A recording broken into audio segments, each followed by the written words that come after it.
السلام علیکم جی، میں ہوں ضیاء بلوچ۔ دعا ہے کہ آپ خیریت کی بہترین حالت میں ہوں۔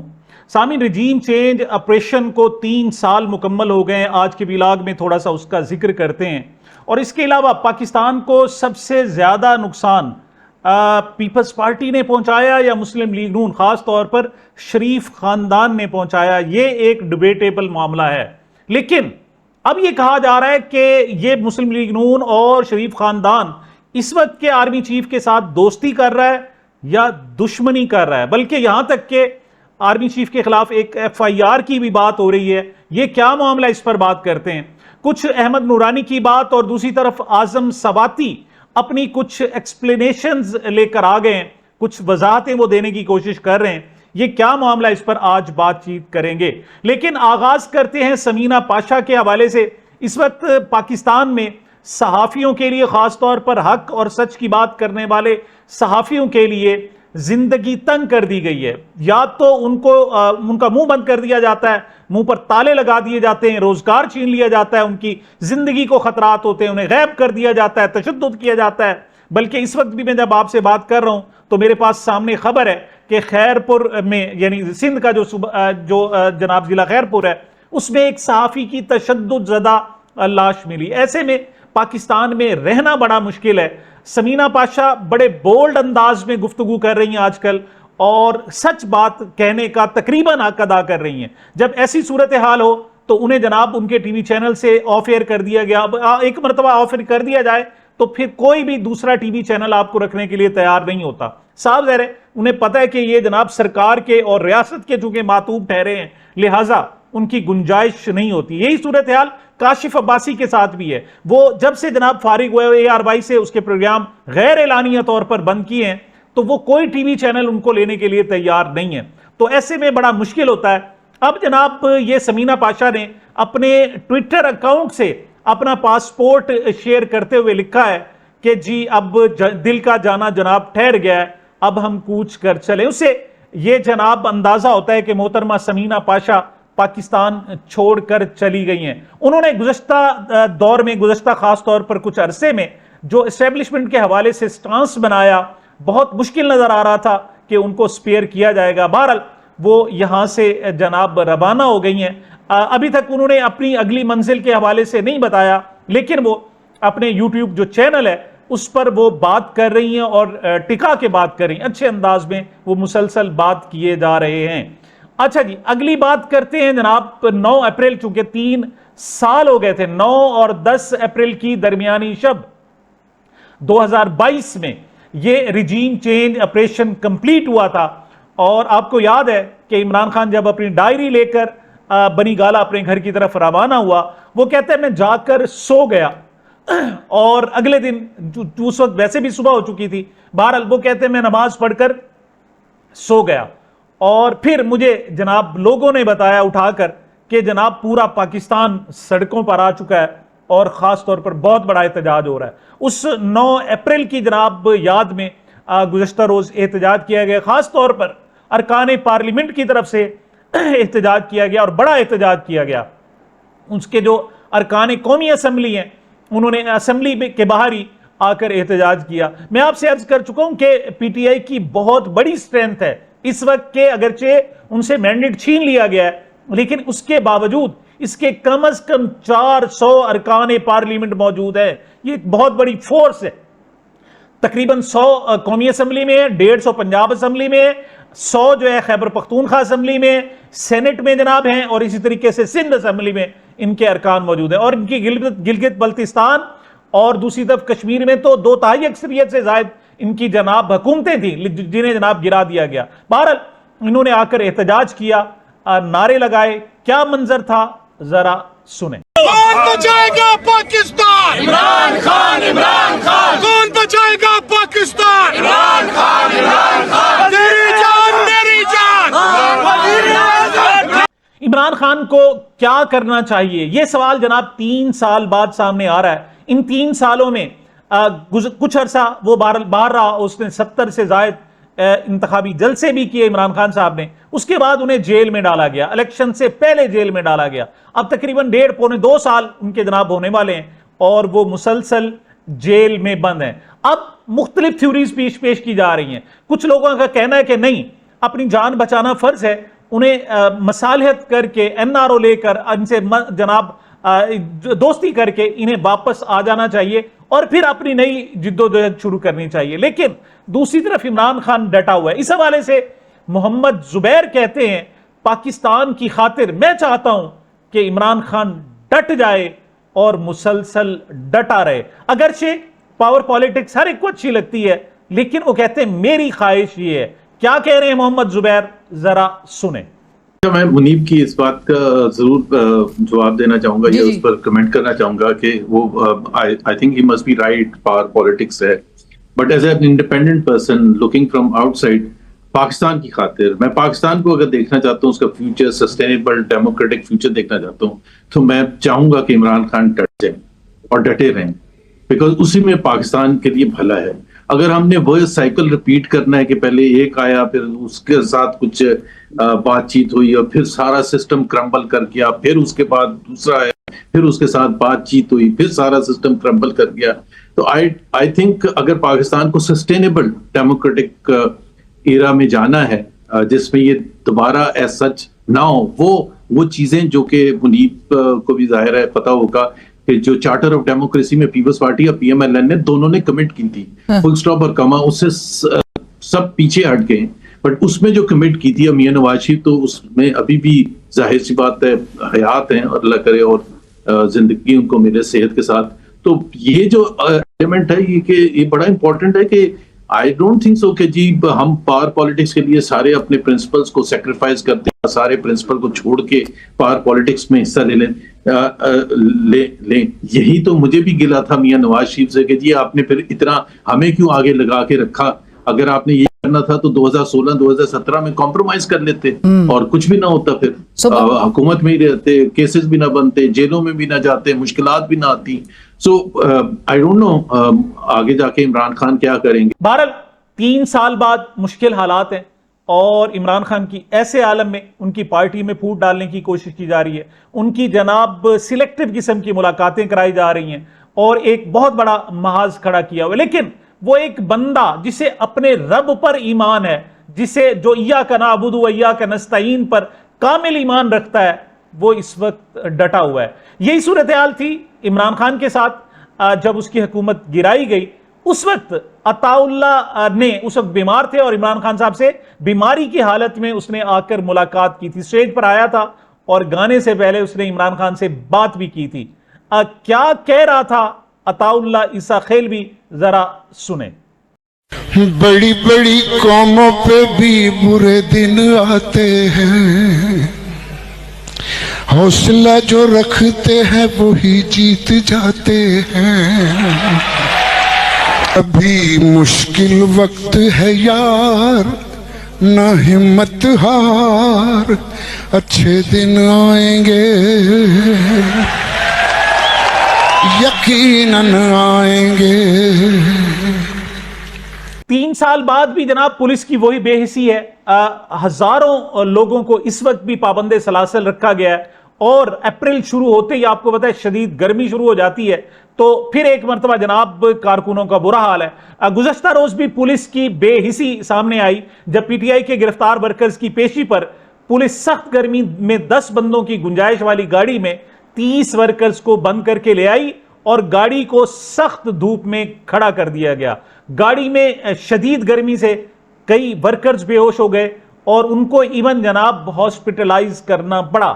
دیکھیں دنیا کی کوئی بھی جناب حکومت ہو, دنیا کا کوئی علاقہ ہو, دنیا کا کوئی ملک ہو, قیدیوں پر یہ سلوک نہیں کیا جا رہا جو پاکستان میں سیاسی قیدیوں کے ساتھ کیے جاتے ہیں. ایون پاکستان میں بھی انڈیا کے قیدی پاکستان کے پاس موجود ہیں, کلبھوشن موجود ہے, دوسرا ایک پائلٹ پکڑا تھا, وہ اس کے ساتھ اچھا برتاؤ کیا گیا. جنیوا کنونشن کہتا ہے کہ آپ مخالف قیدیوں کے جو آپ کے جناب ملک کے مخالف ہیں ان کے ساتھ بھی ایسا سلوک نہیں کیا جاتا, لیکن پاکستان میں اپنے لوگوں سے یہ سلوک کیا جا رہا ہے اور اس حد تک اذیت ناک ہے کہ ملک میں نفرتیں بڑھتی جا رہی ہیں. اگر کوئی تھوڑی بہت گنجائش تھی تو جو عدالتوں سے امید تھی وہ بھی ختم ہو جا رہی. کوئی نہیں پوچھتا کہ دھوپ میں آ کر تم نے اس وین کو کھڑا کر دیا ہے اور اس میں انسان ہے، کیا ان کے لیے پانی کا بندوبست کیا؟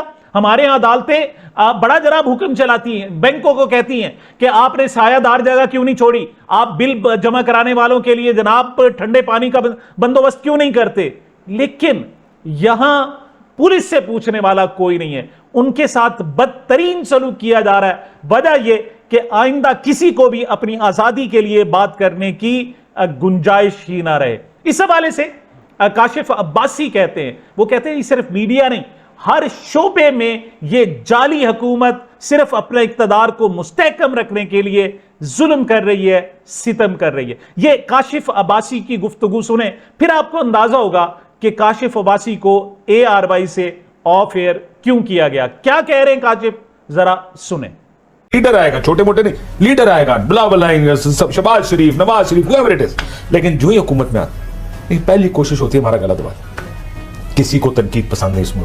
اور آج کل تو خصوصاً ماحول خراب اس لیے بھی ہے، انہیں پتا ہے یہ جعلی حکومت بیٹھی ہے، دیکھو فارم 47 کی گورنمنٹ ہے نا، لیٹس بی آنسٹ، ساروں کو پتا ہے کہ یہ حکومت پنجاب میں ہو یا مرکز میں ہو کیسے آئی ہے یہ، کیونکہ یہ ہے، اس کو اگر 5 سال چلانا ہے عامر صاحب، وہ اس طرح نہیں چل سکتا کہ آپ میڈیا کو کھلا چھوڑیں، وہ کہے، وہ آپ کو روز بتا رہے ہو کسی نہ کسی طرح سے کہ یہ 2 نمبری ہو گئی، یا اسلام آباد ہائی کورٹ نے 3 سیٹوں پہ یہ کر دیا، یا ٹریبونلز بن گئے، یا الیکشن کمیشن کیا 2 نمبریاں کر رہا ہے، یہ سارا ان کو بچانے کے لیے ہو رہا نا۔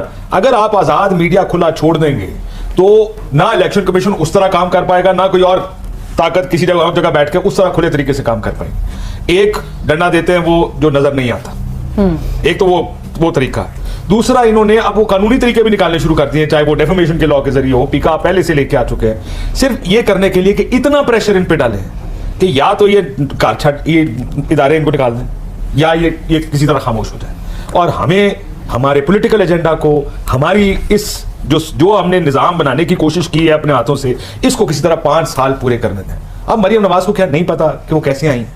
کیا کس کو نہیں پتا پنجاب میں کیا ہوا، 8 فروری کو کیا ہوا، 9 فروری کو کیا ہوا، یہ حکومتیں بنی کیسے؟ ایسی حکومتیں کیسے چل سکتی ہیں؟ مجھے یہ بتائیں نا، ان کو بھی پتا کہ نہیں چل سکتی، اس وقت چلے گی کہ جب یہ سب سسٹم کو اس طرح کنٹرول کر کے رکھیں گے، اور میڈیا اس کا سب سے اہم، میں اس لیے کہتا ہوں کہ ایک تو اپوزیشن ہوتی ہے، ظاہر ہے وہ اہم ترین ہے، لیکن اگر میڈیا کو آپ خاموش کر دیں تو اپوزیشن بھی اس کی آواز آپ دبانے کی کوشش کرتے ہیں نا۔ میڈیا سے روکنا نا، عمران خان کی تصویر نہیں چل سکتی، اس کا نام نہیں چل سکتا، کس لیے؟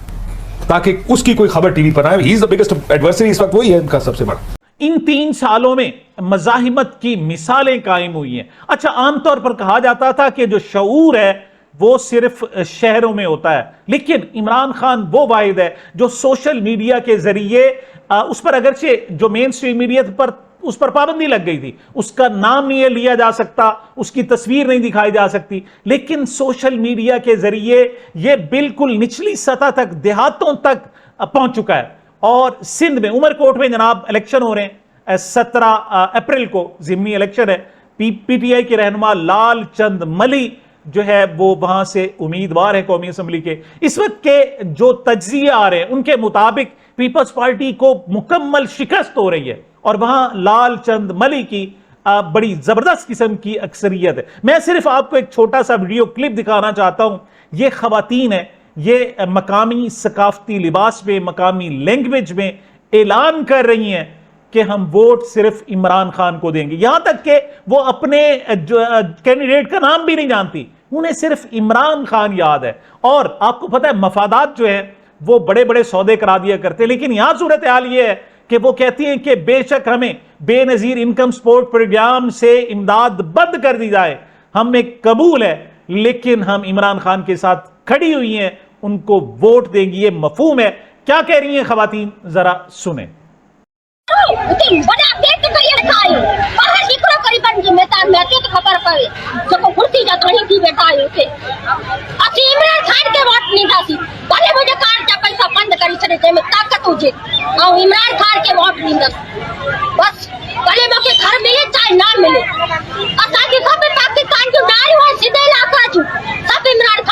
صحیح بات ہے، عمران خان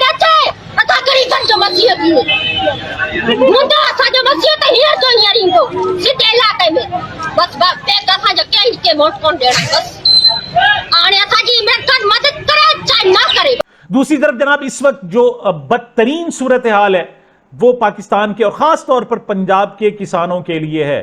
اس وقت میں نے گزشتہ ویلاگ میں آپ کو بتایا تھا کہ 2600 روپے کلو مٹن کا ریٹ ہے, گوشت کا 1 کلو 2600 روپے کا ملتا ہے, اور یہاں سے جو گندم کسانوں سے خریدی جا رہی ہے وہ 1900 سے 2300 روپے 2400 روپے من ہے. مطلب ایسا بدترین استحصال پاکستان کے کسانوں کے ساتھ کبھی بھی نہیں ہوا, اور حکومت چونکہ تاجروں کی ہے اور بدترین صورتحال سے انہوں نے کسانوں کو دو چار کر دیا ہے. اب جناب خبریں آ رہی ہیں کہ کسان تھریشنگ کرنے کے لیے, اپنی گندم نکالنے کے لیے تیار نہیں ہے. وہ تیار گندم جسے جناب سنہری ڈالی کہا جاتا ہے, جناب یہ سونا ہے, پنجاب کا سونا, وہ جناب یہ پنجاب کا سونا اپنے جانوروں کو کھلانے پر مجبور ہے. کیوں کہ اس وقت جو گندم کا ریٹ مل رہا ہے وہ چارے کے برابر بھی نہیں ہے, جو جانوروں کے لیے چارہ دستیاب ہوتا ہے اس کے برابر بھی نہیں ہے. یاد رکھیں آپ اس وقت کسانوں کی کمر توڑ رہے ہیں, لیکن پاکستان اس وقت بھی 70% زراعت پر منحصر کرتا ہے. آپ در حقیقت پاکستان کی کمر توڑ رہے ہیں. آپ کسانوں کے ساتھ دشمنی نہیں کر رہے بلکہ پاکستان کے ساتھ, اس ملک کے ساتھ, اس ریاست کے ساتھ کر رہے ہیں. اعظم سواتی نے جناب ایک انٹرویو دیا قرآن پاک ہاتھ میں اٹھا کر, اور یہ کہا کہ مجھے تو عمران خان صاحب نے کہا تھا جناب جا کے آپ ان سے بات کریں, اور یہ کسی کو بتانا بھی نہیں ہے, اور میری مذاکرات کریں. اور ساتھ وہ قرآن پاک اٹھا کر کہتے ہیں کہ میں نے بڑی کوشش کی, آرمی چیف کے جناب استاد سے بات کی, اینکر سے بات کی, صدر مملکت سے بات کی, لیکن مجھے کسی نے لفٹ نہیں کروائی. اس سے عمران خان کی پوزیشن کمزور ہوئی ہے. لیکن اب جناب اعظم سواتی وضاحتیں دے رہے ہیں. کیا کہہ رہے ہیں اعظم سواتی, ذرا سنیں. 2022 کے اندر بھی ہم نے اس کو مجبور کیا کہ وہ بات چیت کے اوپر تیار ہو. اس دن سے لے کر آج تک اس نے اپنے بات چیت کے دروازے بند نہیں کیے. میرے بات چیت کو ڈیل سے تعبیر نہ کریں. اس لیے میں آپ سب کو عقیدت کا سلام پیش کرتا ہوں کہ میرا لیڈر زمان پارک سے زیادہ جیل کے اندر خشاش بشاش ہے. فہد شہباز باخبر صحافیوں میں سے ان کا شمار ہوتا ہے. وہ کہتے ہیں اعظم سواتی نے 30 منٹ میں 15 سے 20 مرتبہ عمران خان سے کہا کہ مجھے مذاکرات کی اجازت دیں, جس پر خان صاحب نے جواب دیا کہ میں انہیں آپ سے بہتر جانتا ہوں. اعظم سواتی نے خان صاحب کو اپنی قربانیاں گنوائی, جس پر عمران خان نے اعظم سواتی کو شٹ اپ کال دی. اب فہد شہباز کے مطابق عمران خان صاحب نے کوئی مینڈیٹ نہیں دیا. اگرچہ عمران ریاض خان کہہ رہے ہیں کہ انہوں نے جان چھڑانے کے لیے کہہ دیا کہ جائیں جناب آپ کر سکتے ہیں مذاکرات تو کریں, لیکن فہد شہباز جو کہہ رہے ہیں کہ عمران خان نے اعظم سواتی کو شٹ اپ کال دی. لیکن بہرحال اس کے باوجود ایک صحافی نے بڑے خوبصورت الفاظ کے, اس نے کہا جی کہ اعظم سواتی کہتے ہیں کہ جو جھوٹ بولے اس پر اللہ کا قہر نازل ہو. ہم انتظار کر رہے ہیں کہ جھوٹ بولنے پر اللہ کی سزا کیسے اور کس پر اور کس وقت آئے گی, اس کا ہمیں انتظار ہے. دوسری طرف چونکہ صحافیوں کی بات ہو رہی ہے, کچھ صحافی ایسے ہوتے ہیں جو مشکل حالات میں بھی ڈٹے ہوتے ہیں. اس وقت احمد نورانی انتہائی مشکل حالات میں ہے. ایک تو اپنی سروائیول کی جنگ لڑ رہا ہے, پاکستان سے فرار ہے, امریکہ گیا, وہاں جناب ایک مشروب کی دکان پہ محنت مزدوری کر رہا ہے, اپنی ساتھ فیکٹ فوکس نامی ایک جو اس کا ادارہ ہے اس کو بھی چلا رہا ہے, نیوز ایجنسی بھی چلا رہا ہے, ساتھ ہی وہ متواتر انویسٹیگیٹو رپورٹنگ بھی کر رہا ہے. اب ایک جناب سٹوری کے کرنے کے پاداش میں اس کے 2 بھائیوں کو اٹھا لیا گیا, اور وہ مسلسل, اس کی والدہ, اس کی بہن مسلسل اسلام آباد ہائی کورٹ کے چکر لگا رہی ہیں, لیکن کچھ بھی سنوائی نہیں ہو رہی. دوسری طرف یہ سرفرا شخص ہے, کہتا ہے جی کہ میرے بھائی, مجھے کہا گیا کہ جناب آپ خاموش ہو جائیں تو آپ کو جناب فلاں فلاں آپ کو برات مل سکتی ہیں. انڈائریکٹ کہا گیا, ڈائریکٹ نہیں کہا گیا, لیکن وہ کہتے ہیں میرے بھائی بازیاب ہوں یا نہ ہوں, میں ایک سٹوری پر کام کر رہا ہوں اور یہ سٹوری اپنے وقت پر ضرور آئے گی. کیا کہہ رہا ہے احمد نورانی, ذرا سنیں. پہلی بات تو یہ ہے کہ کوئی میرے ساتھ کسی نے رابطہ نہیں کیا, نہ کسی نے بات کی, لیکن یہ بات ضرور ہے کہ میں آلریڈی سٹوریز پہ کام کر رہا ہوں. جس دن وہ سٹوری مکمل ہوگی, چاہے میرے بھائی رہا ہو چکے ہوں چاہے نہ ہوئے ہوں, سٹوری اپنے وقت پہ ہوتی ہے, وہ کوئی چیز نہیں دیکھتی, وہ بالکل ہوگی. اور میرے بھائی رہا ہو کے بھی آ گئے تو جن چیزوں پہ بھی کام کیا جا رہا ہے, جو غلط چیزیں ہو رہی ہیں, وہ اسی طریقے سے ہائی لائٹ ہوتی رہیں گی. بھائیوں کے بھائی, کیا آپ ظلم کی جتنی حدیں پار کر سکتے ہیں کر لیں. یہ اس طریقے سے پروپیگنڈوں سے